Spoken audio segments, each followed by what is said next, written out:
I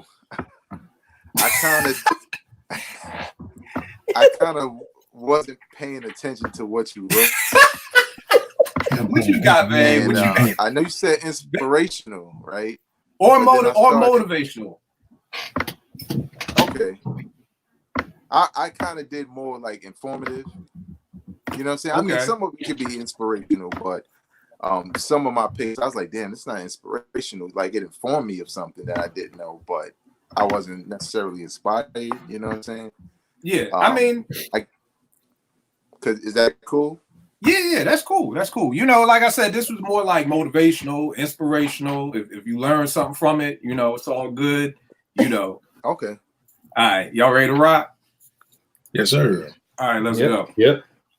What's good? What's good? What's good? You tune in Apartment 5B, hosted by your man Cal. I got my squad with me in effect today. As always, ladies first. Porsche, what's going on? How's it going, Cal? Everything is good. Everything is good. Everything is good. Vay, Brooklyn, what's good, fam? What up, man? Chilling. All right. Eddie out the West Coast, what's going on, good brother? Hey, I'm good, Kill. Let's get it. All right, no doubt. And first time sitting there with us, my man Nathaniel Starr. Linked up with him last week at the King RG Takeover show, bruh. You know how many times it took us to get them drops right. So I had to write that down. Yo, man, we was at the radio station. They asked us to do drops. And I was like, dog, I ain't never done no drop. Like, I'm used to getting the people to do the drops. Like, but quick plug, King RX Takeover show every Monday, 7 through 9, hosted by King RG and Miss Her, streamsport.com. You can check them out. Definitely dope show. Nathaniel Starr, what's going on, good brother? Peace, family. I'm good, man. I'm good. Pardon the mess. Pardon the mess. It's crazy in here. Hey, it's all good. You said you just got finished recording. That's fresh out the booth. That's the best time to get it in. Y'all know me. Let's get right into it. So a couple of weeks ago, XXL was on Twitter asking like, what was the most vicious diss song ever, and everybody was coming with No Vaseline and Hit 'em Up and all that stuff, the bitch and you and everything. And my man Steve, who's like an R&B dude, hit me like, yo, man, why in hip-hop y'all always want to salute the violence? And what was the most vicious song? What was the song that talked about somebody's wife? Like, what's up with the inspirational music? He's like, that's why I don't rock with y'all hip-hop niggas, because y'all want to do is tear each other down. Like, all right, bro. I'm like, cool, I got you, bro. You know, like I said, he on the R&B tip. But I was like, yo, you know, that's a dope show topic. Like, that's dope. So today we're gonna be talking about the top 5 inspirational, motivational songs that informed us about stuff. That's something that just puts the, you know, the battery in your back to keep you moving. Something that may have taught you something that you didn't know before. And just show folk that, you know, we could do inspirational stuff and everything like that. Nathaniel, you were guest this week, man. Why don't you set us off? What's one of the first joints you got and break down why? So I'll go with Feeling in the Air by Beans, man. You know, man, that's an anthem, man. That's like one to keep close to the chest, close to the heart at all times, man. I don't know, it's always been one of those songs that make you understand that you have to watch your circle. You know what I mean? You have to like keep the squares out of your circle, man. Right. That song gives me life every time I hear it, bro. Yeah. Every time. It's something about that joint. The crazy thing was when I found out Heavy D produced it. You know what I mean? I didn't know that. Wow. Oh yeah. Heavy D produced that joint. And it's so left from what I was expecting from Beans. It's slow, you know what I mean? But the video was crazy too with meth in it, you know what I mean? So just, you know, like you said, so much game in that song. So I definitely feel you on that. Porsche, what's one of yours? My first one is Hip Hop Hooray by Naughty by Nature.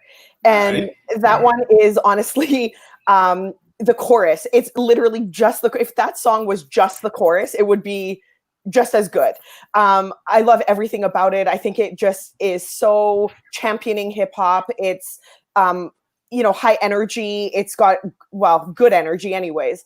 And yeah, everything about it just reeks of positivity to me. So I love it every time it comes on. Like, that is never, ever getting skipped. Doesn't matter. It could come on like 10 times in a row. I'll listen to it each and every time. Like, it really, this song makes me like so proud of hip hop. And I love Naughty by Nature for that, because this is like an old track, a timeless track. It's always going to be like hip hop's anthem to me. So that's dope. The funny thing about Hip Hop Hooray, I remember being at Morgan in '93, freshman year. And you know, I mean, we're at Morgan, so you can only be but so hard. Not too many murderers are going to college, but even the hard rock dudes was still like in the club, like, hey, oh, like no matter who you was, like you still were. I don't care if you just stomped somebody out on the bridge 10 minutes ago, you was at the spot, you know. So I definitely feel you on that. Definitely, and so slept on too. I feel like Tretch gets this bad rep for like just being this dude who just came up with these like corny anthems. One, to me, Hip Hop Parade wasn't corny. You know, OPP wasn't corny. When we got to the craziest, we was getting a little, you know, but Hip Hop Parade, I mean, but Tretch, people forget there was a time in life that Tretch was like top 5 walking the planet Earth. You know what I mean? Tretch is criminally underrated for his abilities, his emceeing, his rhyming, his lyrics, everything. Tretch is amazing. He's a beast. For sure. But a lot of times when people say that, I'm like, did you ever really listen to Naughty? Like, did you hear Yoke the Joker? Like, did you hear Uptown Anthem? Even on Ghetto Bastard, like Tretch is going in. You know what I mean? So shouts to you on that joint. Vay, what you got for one of your joints, man? I got Tupac, Dear Mama. I think for me, the record at that time in hip hop, at the age I was at, it was kind of unexpected for me. Like I didn't expect a record like that to even get a video or a single, and it really, like, the beat, the hook, everything was like really fitting. And what I liked about it a lot was, you know, I could relate to it as a child of a single mother, and you know, a lot of my friends were, you know, had single parent homes, and usually that single parent was their mother. So for Tupac to do a record like that and not just pay homage to single mothers or his mother in particular, but to really talk in detail about his moms, because you know, for one, it's called Dear Mama, so your first expectation is he's just going to talk about how much he loved his mother and all the good things she's done. But, you know, he talking about his mom's being on crack, all the struggles, everything. And it really connected with me as a hip hop fan to say that, you know, not every record is about, you know, a party or, you know, who's the dopest or who got the best rhymes or whatever the case may be, that you could really speak to reality and things that people are going through in their neighborhoods, and not only the children of single parent homes, but also the mothers. You know what I'm saying? This was a song that you could play for your mother and say, look, hip hop's not so bad, is it? You know what I'm saying? So that was one of the records that really connected with me and kind of inspired me as a writer, and to look at hip hop as not just being about being a dopest, but being an artist. Yeah, that's dope. That's dope. The funny thing about Dear Mama, I remember from hosting 889, nobody ever called up, at least in the 93 to 2000, ever asking for a Pac song, but they called up for Dear Mama. You know, I didn't play the shit, but they did call up for it. You know, I mean, I'm just saying, Dear Mama kind of slows the crowd down, you know, kind of, you know, stops the party, you know, but people did, that was the one Pac song they did call for. Ed, what's one of your joints, man? All right, what's good? So the first one I got Common B, and that song, I think, just from the instrumental, how it begins and builds up, I mean, it just feels inspirational, you know? So all the songs I'm picking, these are songs that I would throw on, like if I need to feel inspired or motivated, these are all songs that I'll put on. So that joint, the way it builds up, and then his lyrics, you know, starting off, I want to be as free as the spirits of those who left. I'm talking Malcolm, Coltrane, my man Yusef, and, you know, just all the bars in there, motivational to the end, you know, waiting for the Lord to rise. I look into my daughter's eyes and realize I'm going to learn through her. So, I mean, to me, just really dope joint. And that was also his comeback album. So I feel like it was a good way to set it off. And definitely one I always go back to if I need that kind of pick me up. Yeah, that's dope. The funny thing about B is T was actually pregnant with Nay at the time when it dropped. And that song, that was one of my honorable mention joints because, you know, like you said, the line about, you know, look into my daughter's eyes and realize I'm going to learn through her. The Messiah may even return through her. If I'm going to do it, I got to change the world through her. So that just like kind of always sat with me like, damn, man, I'm having a daughter. You know what I mean? And at that time, I didn't want a daughter. I wanted a son. You know what I mean? Like I literally came from the sonogram. Like and wanted to cry when he was like, yo, you having a daughter. I'm like, yo, I don't want no daughter. What I'm gonna do with a daughter? Like, what, you know, she ain't gonna want to hang out with me. She gonna want to be with her mother all the time. And now I tell people all the time I wouldn't trade Nate for, you know, a million sons. But that line definitely, you know, stood out to me. So that's huge. The way I did my list was I kind of got songs that kind of inspired me or motivated me from like as a kid all the way up to kind of like where I am now. So the first joint I'm gonna go with is Public Enemy's Night of the Living Bassheads. Now, the funny thing about this song is I told my man I was doing this show, and he's like, well, he was like shocked, like, what y'all gonna name? Like, UNITY, Latifah, like, what uplifting hip hop is this? You know what I mean? And I told him about Bassheads, and he was like, what do that got to do with anything motivational? And I said, for me at that time, it's 88. You know, I'm a 8th grader at that time, about to go into 9th grade. A lot of my friends are starting to get into selling drugs and selling crack and everything. And, you know, me loving Public Enemy and Chuck D so much that I was like, yo, there ain't no way I could go out here and sell no crack and then come home and listen to Public Enemy. Like, I can't do that. I can't say I love hip hop and I love this culture and then go out here and do the very opposite of what Chuck D is teaching. So for me, like, me and Chuck have had conversations about this on the timeline, just about how much that album, It Takes a Nation, how much his words like literally shifted the direction that I would have probably moved in if it wasn't for Public Enemy. You know what I mean? And it's funny because the boy Stag Selector said one day, he said, you know, there's a difference between people who hip hop saved your life and people who just listen to this music. You know, and there's a lot of people out there where you really like, I can say that saved my life. Like, real talk. Like, I know I wouldn't be where I am right now if I was selling crack. I may have got killed, got shot, locked up, who knows? But I doubt I graduate high school, go to Morgan, graduate, you know, whatever. So I always say like that right there, you know, definitely motivated me, I guess, in the direction of doing the right thing, just because of how much I loved hip hop. So the first joint I got is Night of Living Bassheads. Nathaniel, what's another joint you got, good brother? Let me see. I think I'm gonna have to go with Juicy by Biggie, man. Okay. I mean, that song, I mean, right out the gate, bro, like, this album is dedicated to all the teachers that told me I never amount to nothing, man. That's like the story, bro. You know what I mean? Like, it's, you know, you got to believe in yourself, even if others don't. And sometimes your motivation is to prove those naysayers wrong.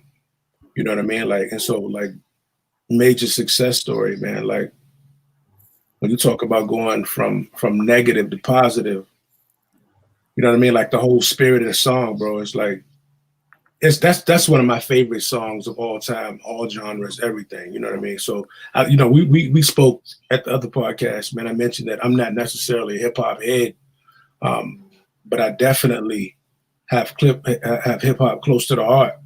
And as it stands, man, that song right there, bro, is like, that's probably my favorite song, probably all time. Dope. That's what's up. Would you say it was because you could relate to it more? 100%. All right. 100%, man. Man, it felt like I opened my mouth and he was talking, man. Like, that doesn't really happen too often. Right. Like that's the goal as an artist, to be able to do that for fans or people that just enjoy your music. That's one of the songs that I can say, man, like, super motivational, like to the highest extent for me, at least. Right. And it's dope that you said that, because the next song, kind of how you just explained it, like, you know, you feel like he's talking for you. That's how I feel about the next joint I got up. So I definitely feel you on that. Porsche, what's your next one up, miss? I got Tupac's Keep Your Head Up. And yeah, the reason I have that one is because, well, the nature of the song is Pac is sort of talking to his godson and a little girl, and he's going through sort of like, you know, giving them advice about life, about people, about society, about all these kinds of things. And although it's specifically meant for, or at least I get the feeling it's meant for his community, you know, there's still pieces in there that kind of resonate with anybody, whether it's a dude, whether it's a woman. Like, he's empowering women, he's uplifting women in this song. And it's kind of, I mean, I love it because Pac is, everyone always thinks that like, you know, Tupac and Biggie and all these like 90s rappers were always just demeaning women and they didn't care about women, and a lot of their lyrics reflect that. And I'm not trying to say that they were, you know, not doing that, but there are songs that also are on the flip side, and this is a perfect example of one of them. And for that reason, I love it. I love the beat. Pac is just so raw, I guess I want to say. He's just so real, and everything he says, like if you just kind of look at the lyrics in this whole song, everything he says is just so truthful and really can teach if people actually paid attention and took it to heart. Oh, that's what's up. That's what's up. Veg, what's another one for you, good brother? Another one for me is Common's Retrospect for Life off the One Day It All Makes Sense album. Again, another record, you know, listening to a dope album for the first time in One Day It All Makes Sense. Not expecting to hear something like that. It kind of really put a pause to my hip hop hype and made me really listen to his lyrics and what he was saying and think about, you know, the whole idea of talking to a aborted child, you know what I'm saying? And that was something I had been through. So it really, you know, again, I didn't expect it when the song came on, and it really connected with me in a way where I felt the same way he felt. You know what I'm saying? Thinking about it, knowing it's something you don't want to do, but because of current circumstances, you do it. And then you kind of regret it, you know what I'm saying? And I think he reflected my personal feelings on that matter, and probably a number of people who felt. And I just thought it was a dope record because, again, it goes beyond just being a rapper. Again, for those who look at hip hop as just cuss records or whatever party records you hear on the radio, this is why we call them hip hop artists. We have artists in the genre who take time to reflect off life, because that's what art imitates life. And I really felt like Common did a hell of a job with this song lyrically. I think Lauryn Hill is singing on the hook, right? I think so. Yeah, Lauren's on the hook. She's on the hook. Yeah, Lauren's on the hook. She has the perfect tone and delivery. On, you know, just the whole rendition on the Stevie Wonder song.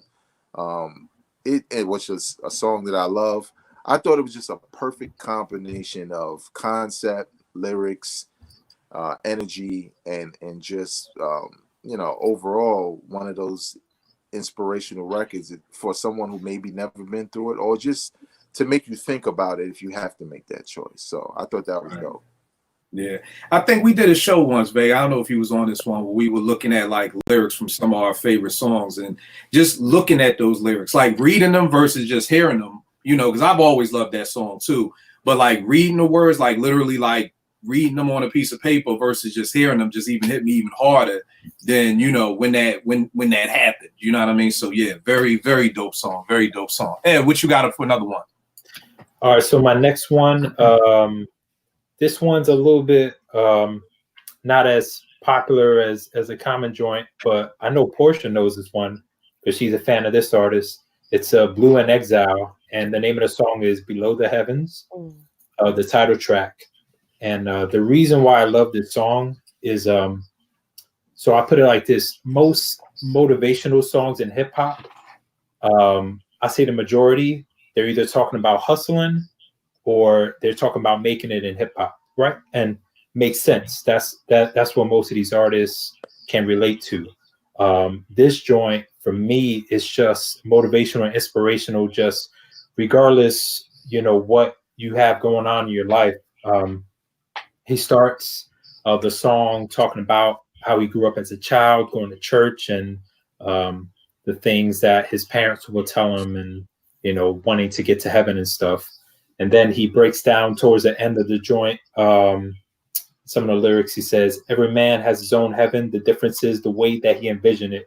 So if you make your heaven pictureless, by the time you die, you'll be drifting in an imageless field. So build your heaven full of blessed thoughts. That's real. You can stress it or just let it walk. I got a question. If a man can make his own heaven, can he make his path to get to it too? Only spit through the truth.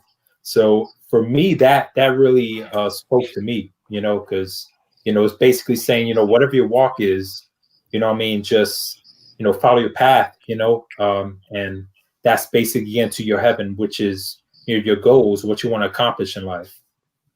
Dope. I gotta check that joint out. What's the name of that again? It's from Blue, actually Blue in Exile. The album is the same title as this joint. It's called Below the Heavens. All right. Porsche, I know you're always talking about Blue, so I definitely Blue is amazing. Blue is amazing, and I want to say he's underrated too. I mean, people don't mention him as much as they should. He's fantastic. All right, that's dope. The next joint I got, just like Nathaniel Starr in Vegas joint, I got Outkast, Get Up, Get Out. You know what I'm saying? And that was probably, I mean, I always loved the joint, but it kind of hit for me. I guess it was, I graduated Morgan in 97, and I had done strictly hip hop and all these internships. So everybody was like, "Oh, Kill, you gonna get a job. You good. I ain't getting no job." And then I moved to Atlanta at the time. You know what I mean? I was staying with my girl at the time, and just everything was just falling apart. My mom's just helping me pay my rent. And I was one of those people who's like, I'm gonna graduate, I'm gonna get out and do my own thing. Mom ain't gonna have to take care of me. I'm gonna be taking care of her. So, like just all those like certain bars and Get Up, Get Out just got at me. Like when CeeLo, like at times I feel like I'm just a disappointment to y'all. You know what I mean? Like I felt like that. Like, damn, my mom's and people done took out loans and anteed up for me to, do this stuff. And I'm out here in Atlanta, I can't even get a gig. You know what I mean? The music wasn't popping up, was popping. Even when CeeLo says, I admit I've done some dumb shit and I'm probably going to do some more. You shouldn't hold that against me though. And I thought that line was dope because most times people were like, yeah, I did some dumb shit, but I'm good now. I'm good. I'm finished. But when he was like, nah, but I'm probably going to do some more, like, let's keep it funky. Like, I'm going to fuck up again, y'all, and I mean, just everybody's verse in there. When he said, you need to get up, get out, cut that bullshit out. Ain't you sick and tired of having to do without, you know what I mean? Or he got the line like, what he said, he said something about, is that why you can't get your ass up out the bed before 3? Like, yo, back in the day, y'all, when I wasn't working, I wouldn't wake up till 3 o'clock in the afternoon. People would be like, yo, Kill, can I get a cut? I'd be like, yeah. They'd be like, yo, what time I come through? 3. Like, Kill, I got a job interview at 1. Yeah, nigga, come through at 3. Like, I'm not waking up until 3 o'clock. Like, you ain't got a job. Why am I getting up early? Like, why? So that, and then, even with Dre's part, when he said, that if you play now, you're going to pay later, thinking she was talking yang, so I paid her no attention. Like, I graduated high school, like, on the cusp of not graduating. Like, literally. Like, I was bullshitting all through high school. Like, most people love college and all the shit they did in college. I did all that shit in high school. Like, I don't even know how I got out of high school. Like, I barely got out of high school so much. When my mom got the letter that I got into Morgan, that nigga, my mom called the school. Like, yo, get that. My mother called the school, like the office, like, yo, find Kill, yo, call him out the office. Like, that's how much I barely just got out of school. That your mother is like, yo, shut the school down. This nigga just got into college. Like, so Get Up, Get Out was definitely one of my joints. One of my joints. Yo, let's do this real quick. Let's take a pause for the calls real quick. Nathaniel Starr. Like I said, I met this brother last week at the radio station. We were both up there to chop it up with my man King RG. Yo, bro, tell us a little bit about your music, what you got going on. How did it all get started? Because the first thing you said to me was like, I just don't rap. I sing. You do everything. You do hip hop. You do blues. You do R&B. You do every genre. How do you even do that? How do you do every genre of music? How is that humanly possible? Hey, I don't know, man. So I started off singing and playing guitars. I probably got 5 or 6 guitars in this house somewhere. So singing is my foundation, man. The earliest music with me was singing. So when you're playing the guitar, it's usually like some folky sounding singer-songwriter type stuff, man. So my earliest beginning was singer-songwriter vibes, man. My first band, we were called Acoustic Groove Trio, man. So it was like an acoustic soul vibe. I rapped with that a little bit. But I don't know, I guess when I was early on, 14, 15, 16 area, man, I started rapping. And then I just blended all the worlds, man. Like I just love I love everything too, man. So I'll do country music, man. I'll do like you mentioned some blues music. I'll do some Afro beat music, man. Like whatever the spirit moves me to do, man, I just go with it. It's like I don't even really think about it.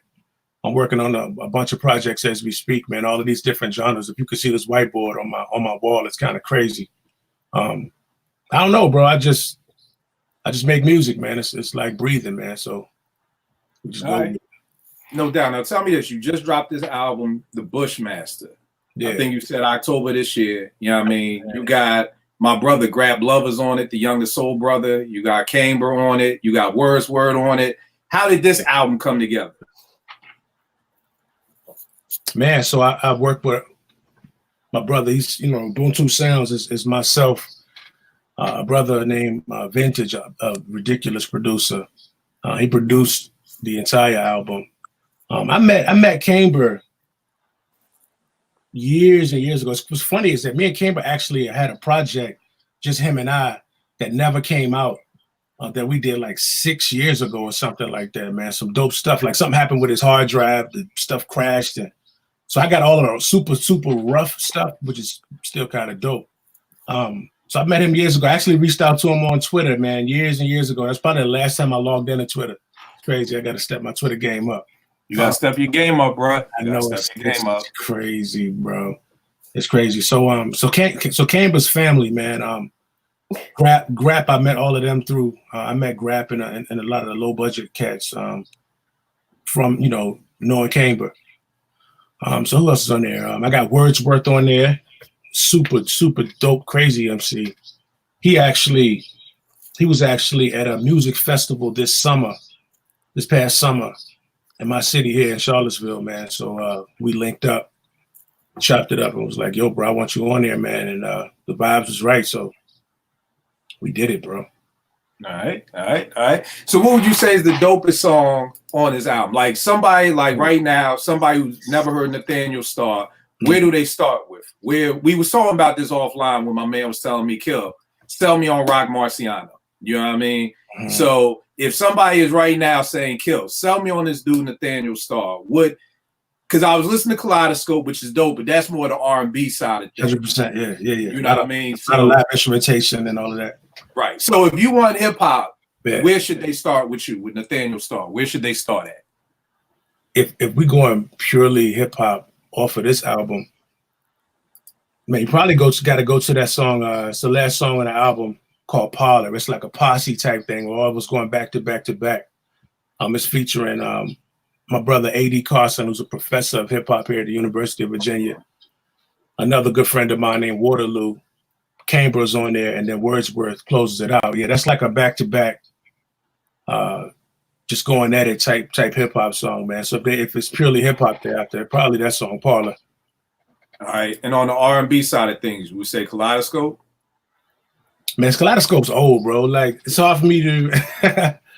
I know you forget your stuff. I remember at the radio station.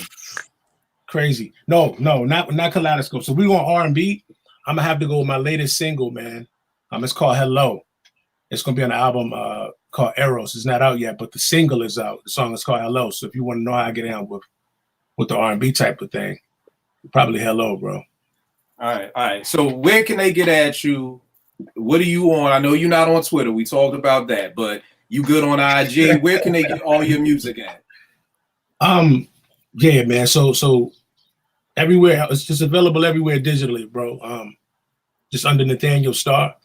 If you want to buy it directly from me, my Bandcamp page, of course. So it's www.nathanielstarr.bandcamp.com. That goes directly to me. Other than that, Spotify, Apple Music. It's everywhere, man. I prefer you get it directly from me, though. I think you should. As I think most artists, I'm sure as most artists would like, because them Spotify and them Apple numbers never look like they supposed to add up to what I'm praying they add up to. They never seem to look right. So I swear everybody be like, yo, I brought your shit like 8 times. Now I go get that paycheck. And I'm like, nigga, did anybody buy this? Like, so I definitely feel you. Bandcamp. From Bandcamp. Yeah. All right, no doubt, good brother. We'll chop it up more about that later. But yo, give me another motivational joint for me. Another motivational joint. I'm gonna probably have to go with. You know what I'm gonna go with? I'm gonna go with Real Big, man. By Nipsey, bro. I'm gonna bring it to a little bit newer side of things, man. That's another song. It's just all inspirational songs, man. That like motivate me, man. Like my situation may not be as spoken of and present anymore, but like, man, it's just like when you can find that place in your mind as an artist, especially, and like recall what it felt like to be stupid, huh?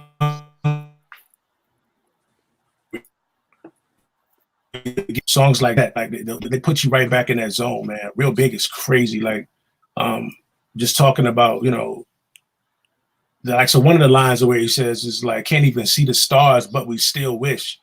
You know what I mean? Like, that's crazy, man. That's like poetic. So I don't know, man. I feel like these type of songs, man, like for me at least, put me into a space that opened up everything creative wise. So like, I can listen to that song and go write a song that has nothing to do with hip hop, man. But just because it puts me in the mindset of I gotta get it, you know what I mean?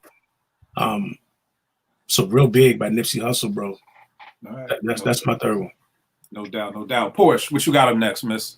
I'll go with I Am Woman by MC Lyte from her debut album. And I love that one. I mean, in terms of motivation, I mean, I wish I could write and rhyme and rap and produce and do all these musical things. I wish I could say that it motivates me in that capacity. But what I love about it is, again, it's one of those empowering sort of, so it's on Lyte's debut. She's coming out, she's establishing herself as an MC that is, on par with all of these dudes that we know and love and are great. And she does a fantastic job. And I think on I Am Woman, the lyrics are just so confident and they're so sure. And she just is a force. And that song to me is like captures that. And Lyte has the skill to back that up. So I love that it sort of all comes together for me. And that's how I kind of see it. When I listen to her whole debut album, like that song sort of sticks out, obviously Paper Thin, but that song sticks out for me just in the fact that when it was released, how it was released, like what she was saying, the climate at the time when you look back. So yeah, that song is definitely one that sticks out for me. Yo, the funny thing about that, and off topic for a second, Vay, I know how Lyte was received because she's Brooklyn, but like somebody asked me my top 5 MCs from Brooklyn, and I realized I had to start putting Lyte's name in there. You know what I mean? Like Lyte is at that time, but being from Brooklyn, what was it like? Because I almost feel like having a female MC from Brooklyn like that is like, yo, I'm wearing that shit on my sleeve. Like, like somebody may be like, yo, Stephon Marbury's from Brooklyn, like, you know what I mean? Or Ray from Austin, he from Queens. Like, did y'all have that feeling in Brooklyn? Like, yo, we got like the nastiest chick in the game out of Brooklyn. Like, was it ever that vibe in Brooklyn? Yeah, I think definitely. Like back then, anybody that came out of Brooklyn, anybody who had a hit record and you found out that they were from Brooklyn, it was like instant pride. So to know that MC Lyte was from Brooklyn, like you listening to her music with a little extra bop to it, you know what I'm saying? Because there's a pride level there. But yeah, man, I had to start doing that also because a lot of times when you say, okay, well, who's the best from the borough, you go straight to the guys, and you forget that, well, MC Lyte was from Brooklyn, you know what I'm saying, and Right. Lil' Kim and Foxy Brown, like they're all from Brooklyn. And they'll say it. So there definitely was like a lot of pride in having somebody like Lyte, especially with 10% Diss, because Right. I mean, that's Brooklyn all day. You know what I'm saying? Like defending herself in that way. Even the way she spit it, the look. You look at her videos, the way she spit them verses for her songs. You know what I'm saying? She just kind of got that swagger to it. So yeah, it was a lot of pride there. All right, no doubt. What's another joint you got, Vay? All right, man. So we talking about motivational songs and inspiring songs, and this song motivated me to do the right thing. It's Redman's "How to Roll a Blunt."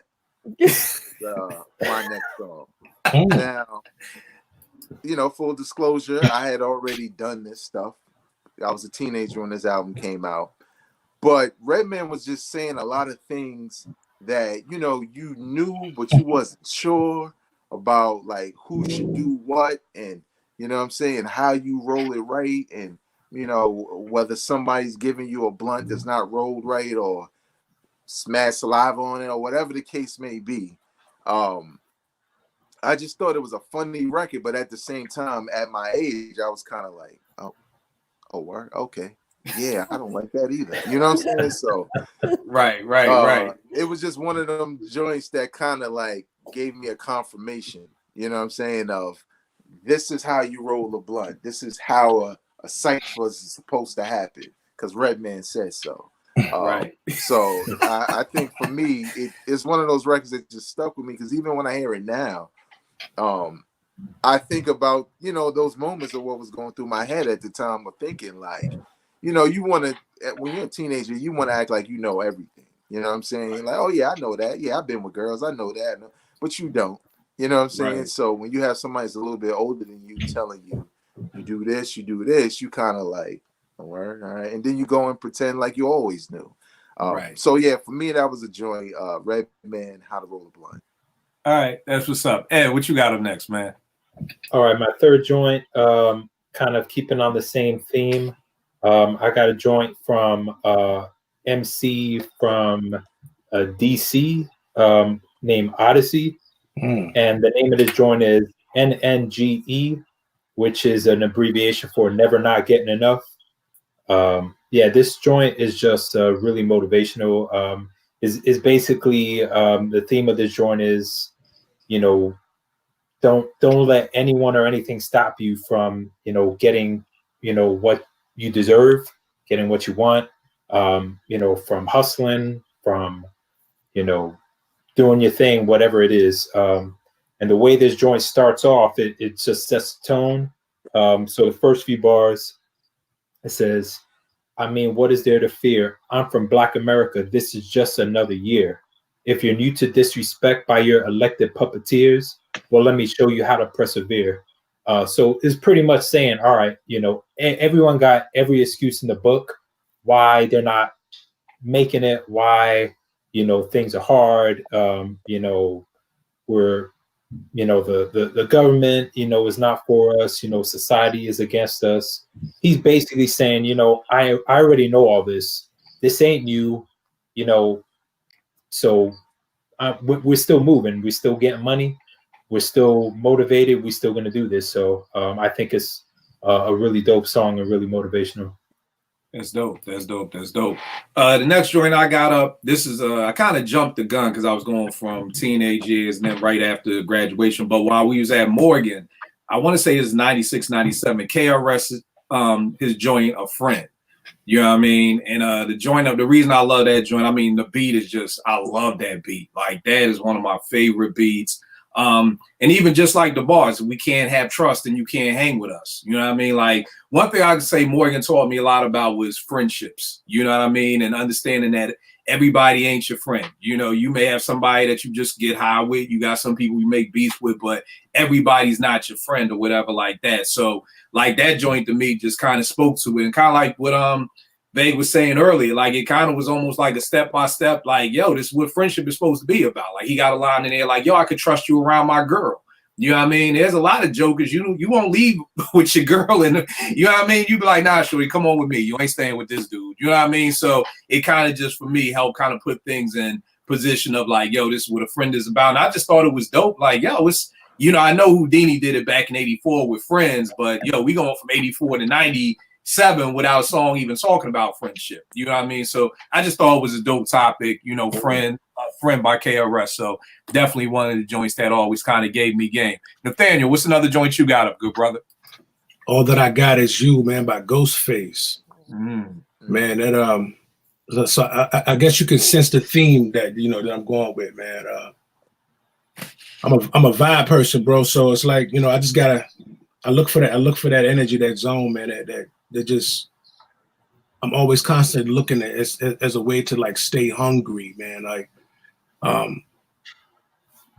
I love music so much. And then, like I said, it's like breathing, bro. But it's like you gotta stay hungry, and like so all of these type of songs, they just put me back in that mindset, man. Like the way that most of us grew up, man. Like a lot of us grew up, the way he's rapping about in the song. So it's like, growing up with your cousins and stuff all in your crib, you know what I mean? They're all over the bed.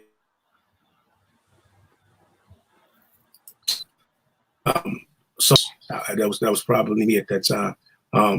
Yeah, I mean, it's just like that whole vibe, bro. Like that single mother, inner city project life, bro. That a lot of us had. I go to a lot of songs that just like essentially almost like bring tears to your eyes, man, and like put you back in that spot so you could just remember, where it all began.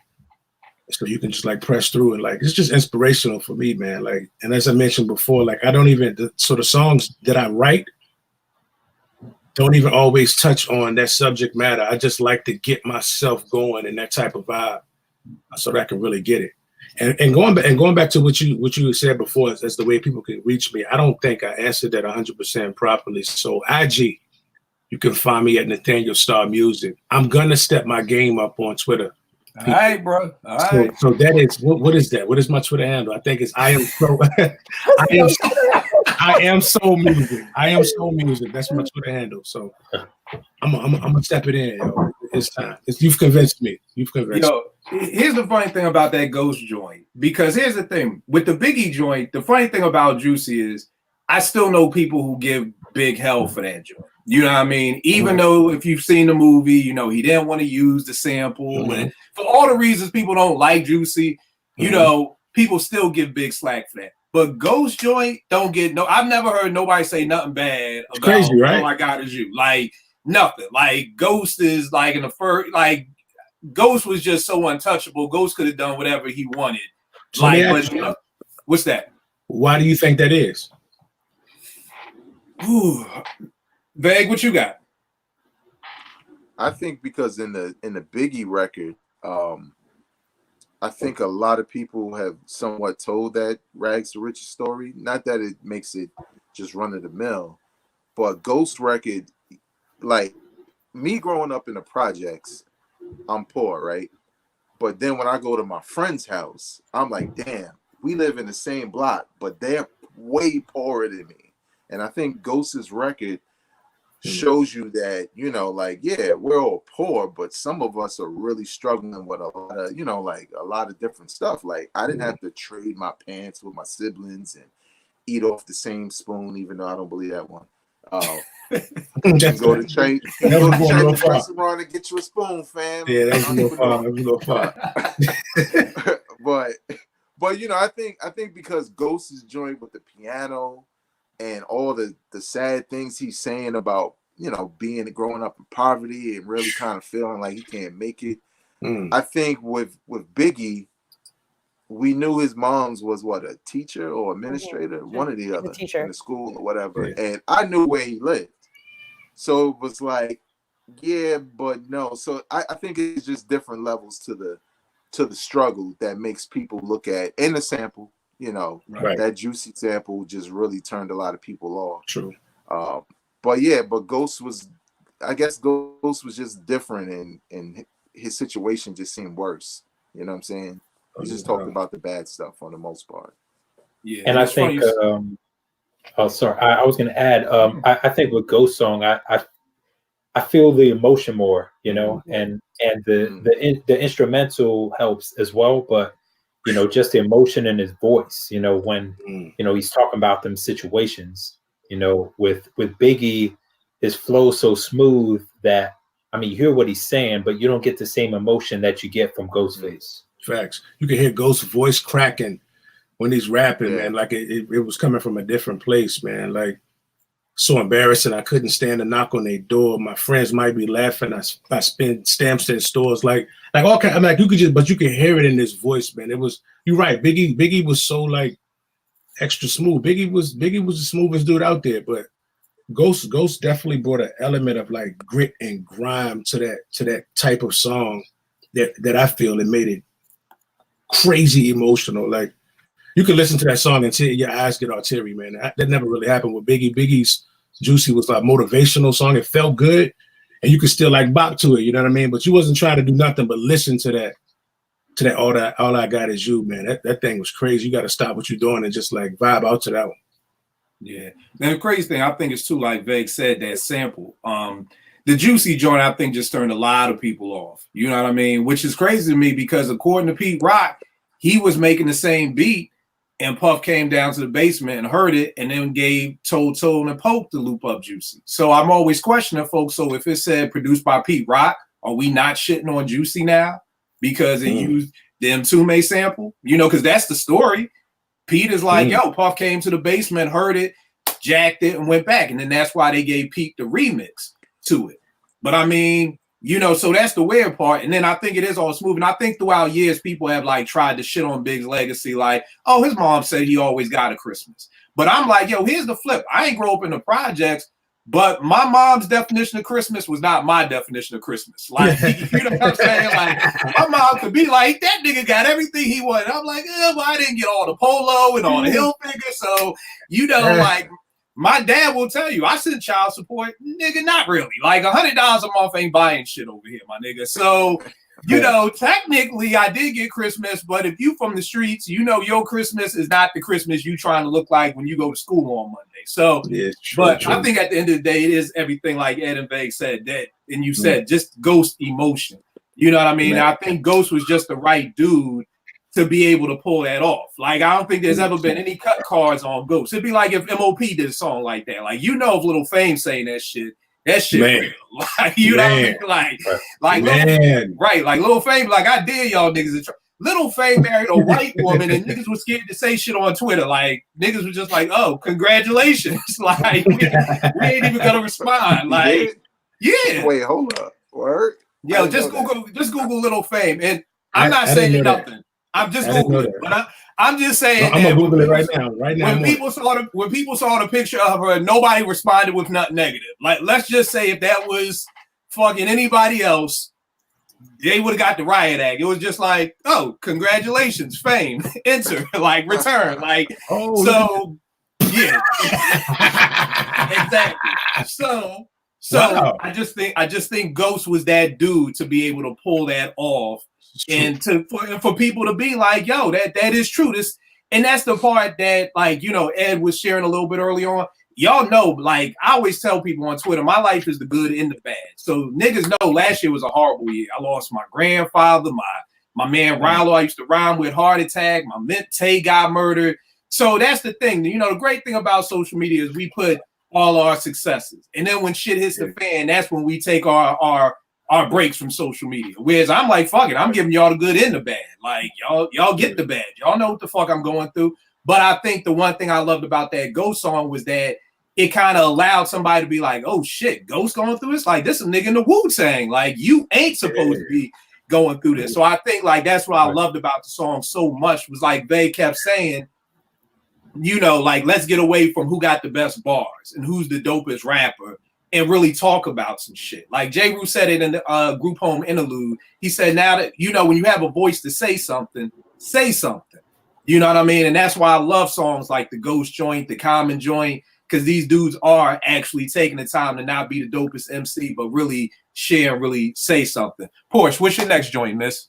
Well, that's a tough one to sort of follow, but I got Common's The Light. And the reason, of course, I have that. It's one of my favorites. Right. But the reason I have that is because this song is sort of my hope in love, and my hope in hip hop love, if that makes sense. And in all of the biggest stuff. It's dope. It's dope. It's dope. Anyways, I know I'm a cornball, but anyways, when you hear so much about, women are disposable and like, she's a bee and this and that, like then the light comes along and it's all fluffy and it's so loving and it's very nice. And I know Common's a womanizer. You guys broke my heart when you told me that. I wanted to believe so bad that he like lives this, and I know he doesn't now, and damn it.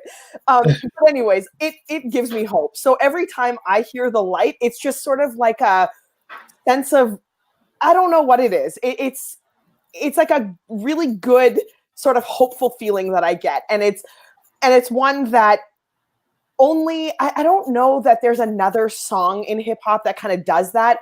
And it's funny because the closest one would be Common's Unfamiliar from his Black America Again album.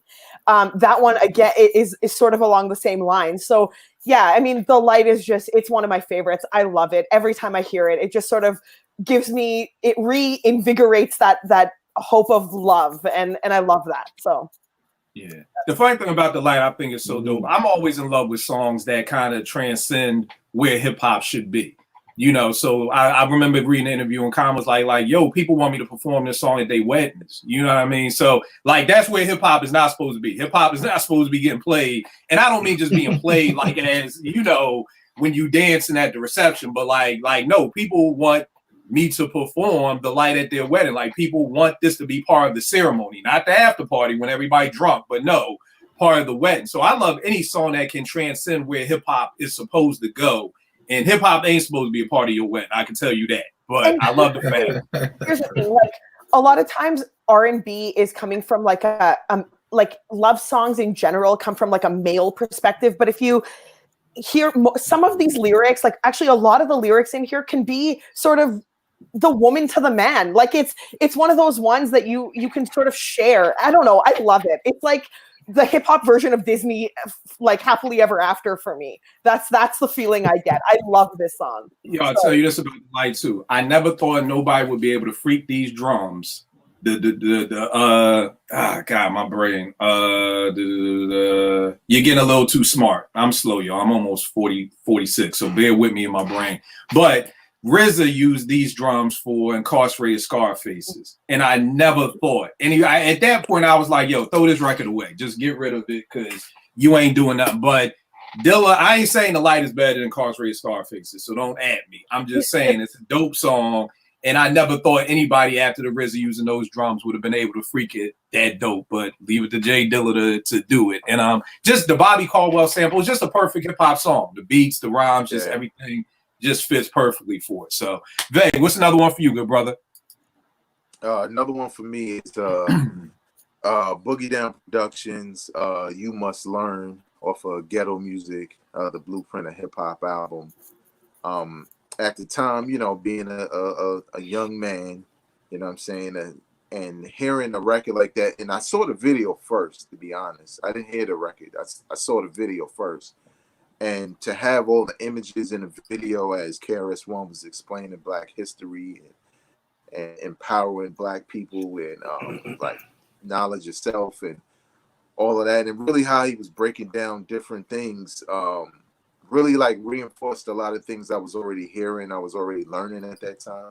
But again, I still wasn't looking at hip hop for that information.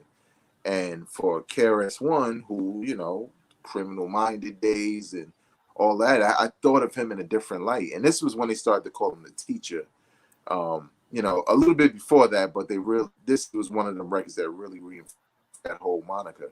And I think for me, I was just really searching for that identity at a very young age. And to have this art form that I love, that I was basically growing up in, to have one of the pioneers, one of the dopest MCs at the time, to sit there and break down, and also included in it the visuals in his video, instill pride in me as a young Black man and teach me some things I didn't know.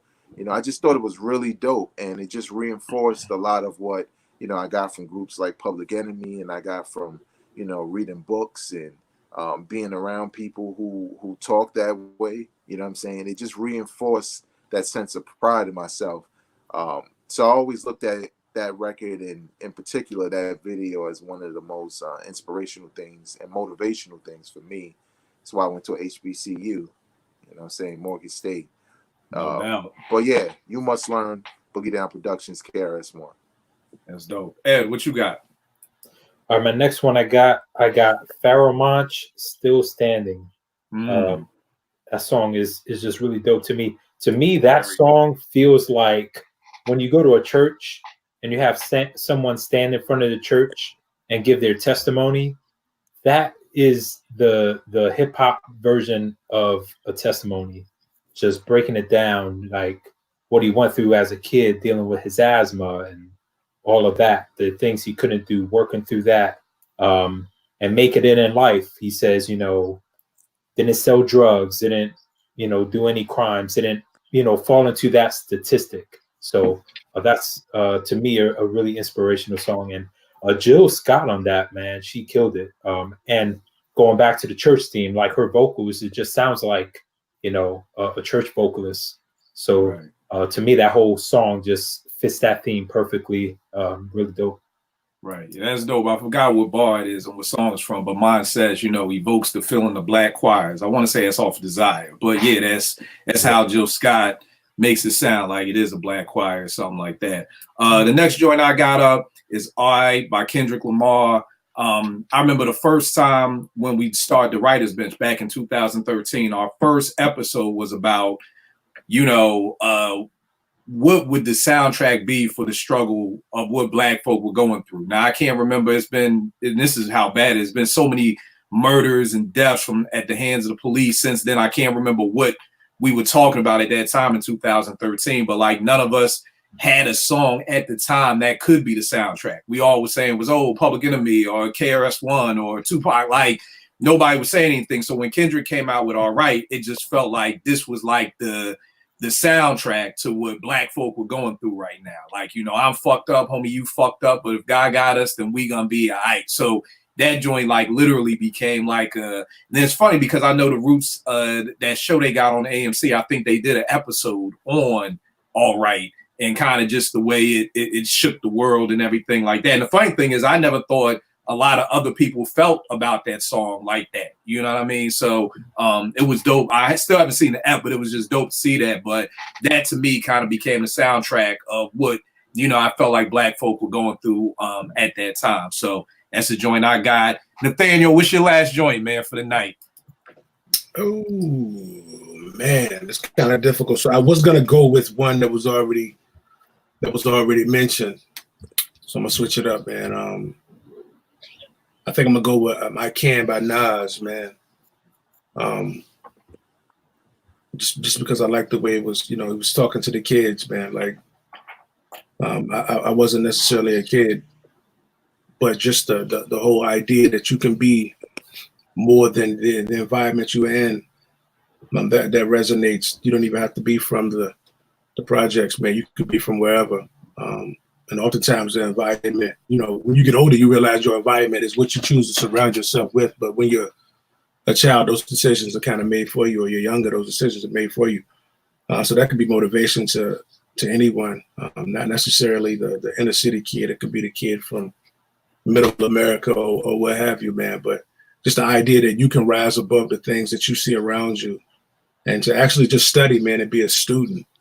Because, you know, like one of the verses in there, he really gets in there kind of heavy when he was talking about, you know, the African empire is called Kush and everything of that nature, man. So it kind of embodies a whole lot of stuff there, man. Like, so educate yourself, focus, and you can do whatever you want to do. That's a vibe I like. All right, no doubt. Funny thing about that song is I fucking hated that song. But me working with kids, I saw how much they loved it. You know what I mean? So it was like this weird feeling because it was like, God, this song is corny, but my kids love it. So like, it was that joint is right. Right. You know what I mean? I was like, okay, you know what I mean? Because it was that whole little piano. I was like, oh my God, you know, like, but seeing the way that my kids reacted to it and how they loved it, I was like, yo, how can I not like this song? So it's like a baby dealing with a baby mother. Like you love her because she's the mother of your child, but you hate her because she's your baby mom's and Whatever. bad analogy. Whatever. All right, Porsche, what you got for your last joint up? My last one, probably predictable, but it's "Sky's the Limit" by Biggie. And I mean, it's so self-explanatory. I mean, this is coming off of after Ready to Die.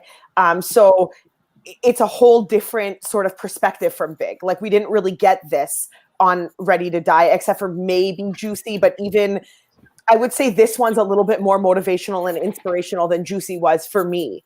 And I mean, it's just riddled with all of these, like,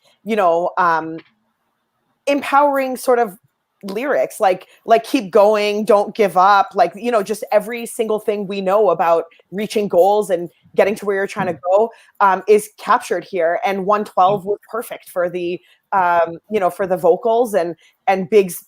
I mean, it's a very, very good. So it's my favorite off of Life After Death. So yeah, I mean, that's one without a doubt.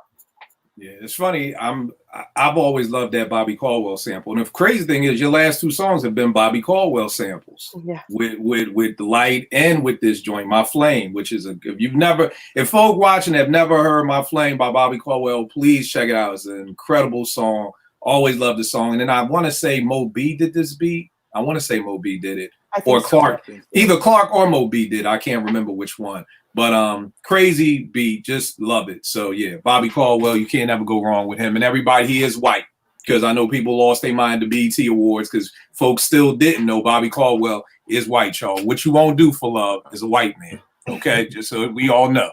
Vay, what you got for your last joint? Now, Kill, if I reveal that, you'll say I'm always ruining shit. Well, I'm hoping people knew, but no, Vay, you ruined people's hopes and dreams. Like, I don't think nobody black was like building their life on that. Like, you come up with like, yo, I saw Lil Fame get knocked the fuck out at the roller rink. It's like, oh, not Fame. Like, that's what you bring to the table. Like, that's your stories. Like, me saying Tina Marie is white is not prayerfully not ruin anybody's night. Like, your stuff like is like the Easter Bunny. And like, I was babysitting my god kids yesterday, and I keep forgetting they still believe in Santa. So I almost fucked up Christmas, so that's who you are. You're like the uncle who comes around, like, yo, what, Santa? Why y'all got this shit on the wall? Like, Santa ain't coming, That's who you are, Vay. That's the difference between, I hopefully people knew, but hopefully I did not ruin anybody's Christmas by saying Bobby Caldwell is white. Vay, you be telling me Big ain't right as wrong. So it's a totally different thing when you do that. Now I know. But what's your last one, fam? My last one is Ice Cube's "Us." It's similar to what Eddie was saying about Odyssey.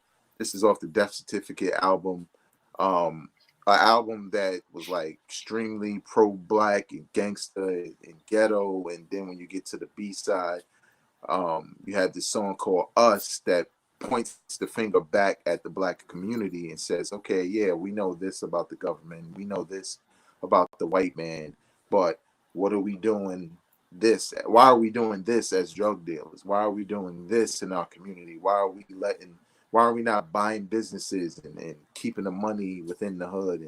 And I think for me, again, it's unexpected on an album, especially from a dude like Ice Cube at the time. I know he was with the Nation of Islam and all that by then.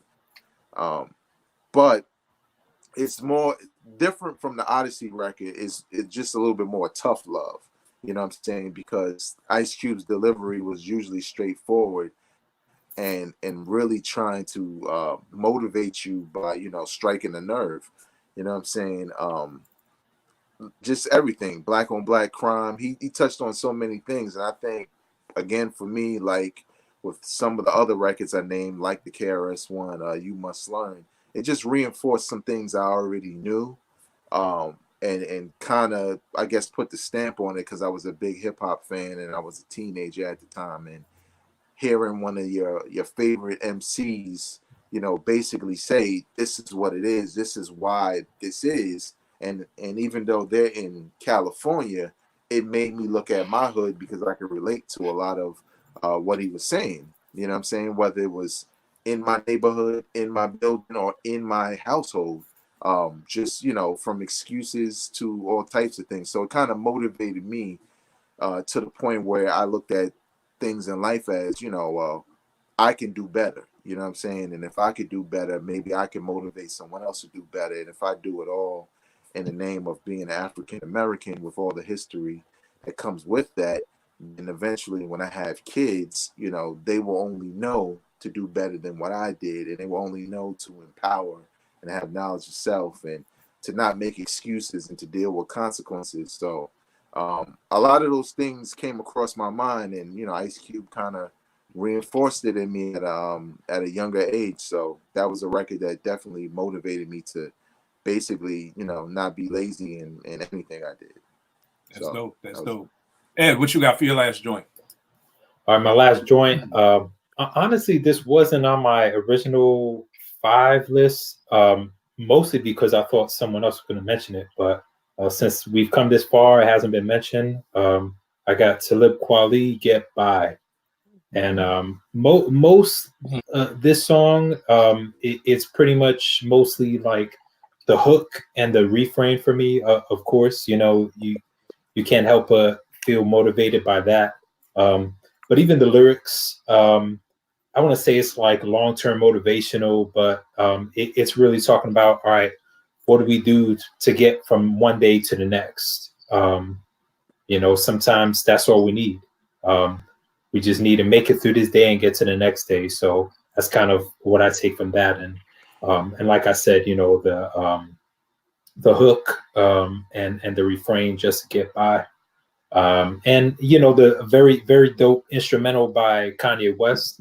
I think that's pretty much what made me a Kanye fan. That song, as far as like his production and stuff, that's the first joint that made me a Kanye fan. Yeah, bro, Get By was crazy. That beat was stupid. I remember the first time I heard it, I was like, yo, this nigga, he ain't on some shit. You know what I mean? So I definitely feel you on that. The last joint I got, I'll go with Expensive Jeans by Fonte. You know what I mean? Mainly just because it's talking about black folk and our health. You know what I mean? Like, he's got a line, we got an oceanfront view, but the scope is so limited because young niggas be dying of old nigga shit. You know what I mean? And I don't know about anybody else. Like I said, my man Rollo, 45, having heart attacks. I got people out here, my man, died of not colon cancer. Just the moral to the story is folk are out here dying of like old people shit. Like people my mom's age who's 65 and 66. It's people my age or younger going through similar things. You know what I mean? Then he's got a line where he says, got a sleep app to tell you got sleep apnea. He be all in your seats with a CPAP, and I got sleep apnea. So, I just felt like it was just not only speaking of my situation, but speaking of situations of a lot of people, especially black men, most black women and women in general, they go get their health checked out. Black men, I think Chris Rock said, like, yo, we ain't getting nothing checked out unless like our dick fall off or something. Like, excuse the roughness of it, but like that's it. That's the only way we going to the doctor. Like, it could be like, yo, my arm don't work. Fuck it, put some Robitussin on it, keep it moving. Like, so we don't do a good job of taking care of ourselves and looking out and making sure we're going to the doctor. Seriously, one of the dudes in the men's group I teach said he ain't been to the doctors in 40 years. I'm like, my G, like, yo, give me a health card. Like, I'll go with you. Like, and then he never showed back up to my men's group again. But, I understand that his fear is, there's something wrong with me and I'd rather just not know. Whereas I'm like trying to teach people, learn about it so we can get it fixed because you don't know. Like I always tell people, you're going to pay now or pay later. Man. And when you pay later, it's always going to cost more. It's always going to hurt more. So it's easier just to go to the doctor now. So I love the fact that, Fonte even spoke about that on the last album. Anybody, Porsche, you got any honorable mention joints or anything? Yeah, I got Step Into a World by KRS. That one, I don't know why every time that beat drops, I don't know. I love it. Like, it just is so, the energy, it's high energy. And I think a lot of it has to do with seeing KRS perform that in DC. And it took over the entire venue. Like, it was just, the energy is so dope. And when I hear that song, I mean, it carries through. And yeah, I love it. I love it. It's a good one. All right. That's all you had? That was your last one? Yeah. All right. No doubt. Nathaniel, you got any extra joints that got left off? Man, I wanted to do Dear Mama, bro, but it was already spoken about. But like, nah, man, I'm not gonna. I could always go Champion or something like that by Kanye, man, just because it talks to like, you know, that's a song about who it's for. I got a couple of kids now, man, so that's my motivation for everything, man. Like the desire to like build generational wealth, the desire to be successful, to leave a foundation for them. So I feel like that song kind of talks about that a little bit, man. So I don't know, maybe Champion by Ye. All right, no doubt. Eddie, you got any extra joints? Yeah, I got one. The funny thing about this one, it doesn't really sound like it will be motivational, but for me, it's one of those that is so relatable that it kind of inspires me. It's Phonte, The Good Fight. And he had a line in that where he basically says, everyone got to do a fucking job that they hate, you know? So who can't relate to that? Right. And it's just one of them joints, you know, you listen to it, you're like, all right, you know, you're going through some shit and you're like, well, I'm not the only one. It's kind of relatable and you kind of brush it off and just move forward. Right. And it's funny you say it because there's something about relatable things being relatable, period. Like I can remember as early as 4th grade, I'd fail a test. And the first thing I try to do is find out who else failed. So at least I ain't the only nigga who failed. Like somebody else failed. Okay, I feel good. Because I ain't want to be the only one who failed. So it's kind of like you said, you want to feel like you're not alone in this situation. You know what I mean? And everything like that. Veg, you got any extra joints? Yeah, I got one. This is more so from a MC standpoint, but Eminem's "Lose Yourself." I think when I first heard it, I hadn't seen the movie, and I knew it was like loosely based on his life or whatever, and the whole battle rapper thing. But I didn't pay attention to the lyrics when I first heard it, and until I guess maybe the second or third listen, and the way he describes like the motivation from, in this case, MC getting ready for an MC battle. I could relate to it, and I think at that time when it came out, I had been rhyming since like '94, and kind of went through different stages of having your first little raps to getting a little confidence and maybe having some darker rhymes. But around that time, I had already graduated college, I already was married, I already had a infant at the time, so I was trying to think, like, do I still rap? Like, you know what I'm saying? Like, is it time to hang that up? And I think hearing something like that motivated me to just start recording projects because I love to do it. And I think Eminem just really nailed the motivation as an MC, as far as, like you getting your pen ready to say your best things, you know what I'm saying, on wax or whatever. So I always liked that record for that reason, if not for just motivating me to continue to make music. Right. All right. That's dope. I got a couple of joints. One of the first one I'll go with is Hustle and Motivate by Nipsey Hussle. You know what I mean? It's funny because, people know I work with kids and teens in the hood, and they always be like, yo, Kill, you doing God's work. And I'm like, yeah, I guess. But there was something about that title, like Hustle and Motivate. I was like, that's what I do. Like, that's what I do. That's it right there. That is, if you put a line on Kill, what do you do? I hustle and motivate. You know what I mean? And He's got that line where he says, that's all I'm trying to do is hustle and motivate. And then he says, now you official now, but you got a soul to save. And like, that always stuck out to me because I'm always challenging folk. Because I swear I got 10,000 followers. At least 3,000 of y'all mofos are from DC. I beg y'all to come out to my hood, to volunteer at my teen center, and none of y'all mofos do it. And that's astounding to me because y'all want to be black historians on Twitter all day and talk about all the shit you doing. But then when I try to get people out to the hood, nobody ever fucking comes out, which is amazing to me. But I've seen black folk hit the streets of DC to, what was it? They were a store downtown was they stopped making them play go-go because like it was getting white folk were moving in and they said the music was too loud, and like 5,000 people marched in the streets of DC for a fucking cell phone store to not to be able to play go-go. But when I ask you mofos to come out and work with some kids, it's like, yo, I get crickets, it is wild because I just posted a picture. My man Chris, who's my man, this white dude showed up at my job 4 years ago. I'm like, what you here for? He's like, I'm here to volunteer. And I'm like, ain't this some shit? Y'all always want to talk about white folk, but it's the white folk who show up in the hood to volunteer. Like, yo, so that's my hustle and motivate. I got Wake Up by Brand Nubians. You know what I mean? I never forget the first time I saw that joint. Like, that was the first time I really like understood the 5% thing. Like, you know, I can always see Rakim and Kane kind of touching on it, but like that whole like vague you talking about kind of learning, it was like, wow, like, yo, the black man is God. It was like, oh, okay. Like that definitely stuck out for me. Vague, you said Retrospect for Life Common, Wet Dreams by J. Cole. Vague, you kind of touched on it with How to Roll a Blunt, where people always act like, you know what you're doing. Of course, the premise of the song is a dude and his girl about to do it. He trying to act like he know what he doing. She trying to act like she know what she doing. Y'all get in bed together. And it's like, y'all both virgins. You know what I mean? So I always like the story behind that. Thinking of a Master Plan, YZ. Most people may not know if you're not too old, but YZ, this cat out of South Jersey, Trenton, New Jersey, definitely a dope joint. Joe Budden's Only Human. Then I had Vapors, Bismarck. Like I always love the Vapors, just on some old like, yo, I'm gonna blow up, and I'm all you people who fronted, can't wait for y'all to catch the Vapors. And then I got Brown Skin Lady by Black Star Porsche, like you were talking about, just saluting black women and everything like that. And then Mac Miller, this joint called 2009 off his Swimming album.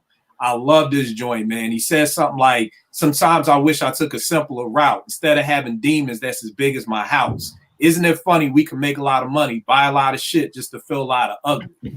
You know what I mean? And that's what a lot of folk out here doing. People don't want to admit to it. I've done it plenty of times. I get in a bad mood. I just go out, buy a whole bunch of Polo, and then I'm like, I still don't feel no better. You know what I mean? And you think that you could just buy in shit and, you know, stuff like that. Another song on the R&B tip, people don't talk about Solange's Cranes in the Sky. That's a very, like, she touches on something. Like, yo, I tried to sex it away. I tried to smoke it away. You know, I tried to buy, like, it's a lot of stuff. So prayerfully, you know, I definitely want this kind of sparking conversation on Twitter because, again, we put our best selves out on social media for the world to see. But wait a minute. You never said that we could do R&B songs, man. Well, my bad. I just thought Solange, if you got something, let me hear what you got, bro. It's too late now. Like, I gotta go study and think now. It's like, my bad. I just thought of Solange just off the top of my head. You did me dirty, man. You can add it to the post on Twitter when Kill posts. Yeah. When you post on Twitter, and you can jump in on Twitter, and there you go. Right now. I'm a flood right now. Yo, real quick, what y'all banging this week? Vague, what you been banging this week? I actually been going over a lot of the records I'm considering for my top 5 of 2019. Okay. So if you follow me on Instagram, I've been posting some of them. I'm trying to figure out which ones are the best of the best because there's so many that came out and there's so many new joints that came out that's dope. Trying not to be a prisoner of the moment and try to remember, you know, everything that came out. But what I was playing before I got on with y'all was the plugs I met. Benny the Butcher, man, yo. I think that nigga my favorite rapper right now. I'm hands down. I think he's my favorite rapper. Like he just literally, like, I was listening to the Griselda compilation, and it's like when that dude starts rapping, I have a certain level of attention to. And I used to be like that with Conway exclusively. Mm-hmm. But when he starts rapping, man, this dude is he's just nice and he's confident. And the way he puts his words together, like he is like a second coming of the way Prodigy used to put his words together in a similar way, but he's an improvement upon, obviously, you know, having somebody like Prodigy already laid a foundation. But probably the Benny the Butcher, the plugs I made, that was the last thing I listened to. All right, Ed, what you banging this week? All right, I got Vegas mentioned this one, that Griselda compilation. That was really dope. The Fred the Godson new joint. Yes, sir. You mentioned it. Who produced that joint? Was it the Heatmakers? I thought the Heatmakers did everything. I think the Heatmakers only did 3 on there. All right, you know what I mean? Anyway, it's still a dope project, very dope project. And that new Vern Hayes with Polly Rob, Praying with Dirty Hands. Shout out to Vern, a very dope project. Yeah, no doubt, no doubt. Nathaniel, what you been listening to this week, man? Man, truthfully, man, I'm in creation mode, man. So I'm not really listening to much of anything. Earlier, I was listening to some Eddie Hazel, super dope guitarist, man. But yeah, man, I'm in the zone of creating stuff, man. So I try not to even bring other influences into my head, man. I ain't listening to nothing right now, bro. All right, no doubt, no doubt. Porsche, what you was banging this week? The Griselda joint. Like I listened to it so much, it got me like tweeting out the ad libs, and then people were like hopping in my mentions, like, I can't believe you're typing out ad libs, like boom booms and doot doots and this and that. It was dope. But I made a Christmas playlist with all the hip hop Christmas songs. So I've also been banging that, and I love it. So I start my mornings with that, and then I sort of eases into my day. So it's a dope playlist. So. All right, no doubt. And for me, I've been banging Hold up. You got any up, Death Row Christmas records on that playlist? Death Row? Yeah, Death Row put out a Christmas album. Y'all remember? I have some, not all of them. I've got Snoop. Like Santa got shot in the hood or some shit. I forget. There's one that says I think it's like Santa's coming to the MF ghetto or something. Yeah, I have that one with Nate. I got Curtis Blow on there. I've got Outkast and Run DMC. So yeah, it's a dope playlist. I already posted it up on Twitter. All right, no doubt. I'm banging the Griselda joint. It's funny because I don't know if y'all peeped it, but they got a little documentary series of them making this album. And on the second episode, it's all because I like it, but I was like, yo, something's missing. I can't put my finger on what it is, but something just ain't there for me. And then the second episode, they're talking with Derringer. So ever since the joint with Conway, I think it's called Bang, came out, I've been seeing, produced by Derringer and the Beat Butcher. And I'm like, who is this Beat Butcher dude? Because it ain't like Derringer's beats are that complex that he needs somebody else. But during the documentary, they say because it's on Shady, they couldn't have any samples. So I guess this guy, the Beat Butcher or whatever, is kind of trying to replace samples that maybe Derringer had, or maybe Derringer is trying to tell him the sound he's looking for. But I think that's, for me, what's missing. Like that soul, those soul samples that Griselda is built on, that I guess this go round that they couldn't use. To me, that's kind of what's missing for me. I mean, I love the album, it's no knock, but it's just like that for me is what's missing. And then the flip of that is I've been banging up Marcialago, Rock Marciano new album that, again, I guess because he's not on a major label, has all those samples that we're used to getting from, Rock Marciano and that whole sound. Also, tune in this whole week. We'll be giving away tickets. Rock is coming to DC December 8th at the Howard Theater. I got like 10 more tickets left, so we're going to be doing Rock Marciano trivia all this week on my Twitter page to give away the rest of these tickets. So, but yeah, that's why I've been banging that Rock Marcialago album. Loving that joint to death. Vague, let them know where they can get at you, good brother. You can follow me on Twitter and Instagram at Vegas World INC, and check out my podcast available wherever you listen to podcasts called Hip Hop Now Podcast. All right, Ed, give him everything, good brother. Twitter at Eddie D80. All right, Nathaniel, give him everything again, good brother. On IG, Nathaniel Star Music, 1R. On Twitter, which I'm about to get right with, I Am Soul Music. Facebook, Nathaniel Star. All right, and again, what's the Bandcamp page? The Bandcamp page is nathanielstar.bandcamp.com. All right, Porsche, give him everything. Twitter is at Porsche. All right. And you already know what it is with me, Kill 889, Twitter, IG, will make beats for food. Don't forget, when you're going through your albums of the year, me and Vegas got a crazy dope album, Keep Calm. We brought Friends, that is out. My young boy Musei's album is out, Adolescent Tales. Yao's album is out, You're All Welcome. There's a lot of dope indie music that's out there. My man Nathaniel Starr, the Bushmaster, is out. I know it's so much music out, but don't forget about us indie artists still trying to, do what we love, and then maybe pay a bill here and there too and send a kid to college. So don't forget about us. So y'all already know what it is. I will check y'all next week, y'all. Good looking out, y'all. Peace. Peace. Yo, Peace. dope show.